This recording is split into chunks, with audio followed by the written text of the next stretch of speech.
৪০ টাকা দিয়ে দুপুরের খাবার খেলাম। এই পৃথিবীতে হতাশ হওয়ার মতো আসলে কিছুই নেই। মনে করেন আপনি একটা সরকারি চাকরি পাচ্ছেন না বলে হতাশ। আচ্ছা ভাবুন আপনি চাকরিটা পেয়ে গেলেন, এই থেকে লাখ লাখ টাকা আয় করবেন। কিন্তু দিন শেষে আপনি এই দুনিয়া থেকে চলে যাওয়ার সময় কিছুই নিতে পারবেন কি? কিছুই নিতে পারবেন না। চাকরিটা পেলে হয়তো মাঝখানে আপনি ২০ থেকে ২৫টা বছর একটু ভালো মন্দ খেতে ও পড়তে পারবেন। কিছু মানুষের সম্মান পাবেন। আসলে ভালো খাওয়া দাওয়া ও সম্মান সবই আপেক্ষিক। আপনার কাছে যখন বেশি টাকা ছিল না তখন মাছ, সবজি, ভাতই আপনার কাছে ভালো মানের খাবার মনে হতো। আপনার কাছে যখন টাকা হবে আপনার কাছে তখন মাছ, সবজি, ভাত নরমাল মনে হবে। আপনার কাছে বেশি টাকা থাকলে আসলে এগুলোকে আপনার ভালো খাবার বলে মনেই হবে না। যখন আপনার কাছে অনেক টাকা হবে তখন গরু, খাসি ও বিরিয়ানিকে আপনার ভালো খাবার বলে মনে হতে শুরু করবে। ওই দিন একটা কাজে দুপুরে বের হয়েছিলাম। দুপুরের খাবার খেতে হবে হোটেলে। সত্যি বলতে চাইলে ১,০০০-১,২০০ টাকা খরচ করেও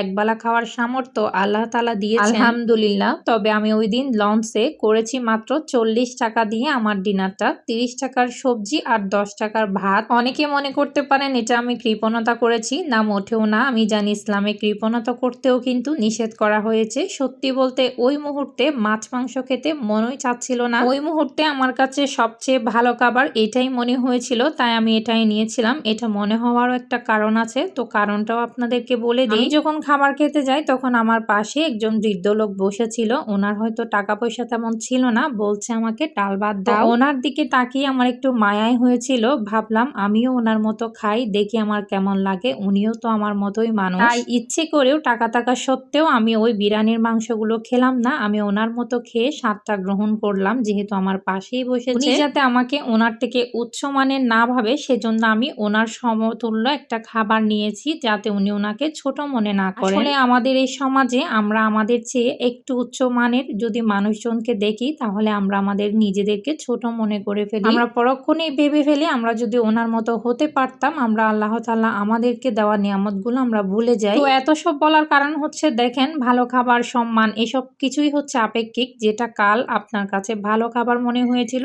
আজ তা মনে নাও হতে পারে। দেখেন আমরা যেমন আছি চাইলে এই অবস্থায় নিজেকে সুখী মনে করতে পারি, বাট আমরা তা না করে বেশি টাকা আয়ের জন্য হতাশ হয়ে নিজের সুখটাকেও পরে নষ্ট করে ফেলি। আমার কথা হচ্ছে হাসি খুশি থেকে হতাশ না হয়ে পরিশ্রম করে আপনি হাজার হাজার কোটি কোটি টাকা আয় করুন, এতে নিষেধ নেই, আর এটা করাও উচিত। তবে বেশি আয় করতে গেলে যদি হতাশ হওয়া লাগে তাহলে সেই বেশি আয় করা দরকার নাই, কম আয় নিয়েই সুখে থাকুন। আল্লাহ তাআলা আমাদের সবাইকে সুখে থাকার তৌফিক দান করুক, আমিন। আপনাদের সাথে কথা বলতে বলতে আমার এদিকে রান্নাটাও হয়ে গেল, রান্নাটাও শেষ, আর আপনাদের সাথে কথা বলার সময়টাও ফুরিয়ে আসলো। তো যাদের ভালো লাগছে অবশ্যই একটু লাইক কমেন্ট করবেন। সবাইকে আসসালামু আলাইকুম।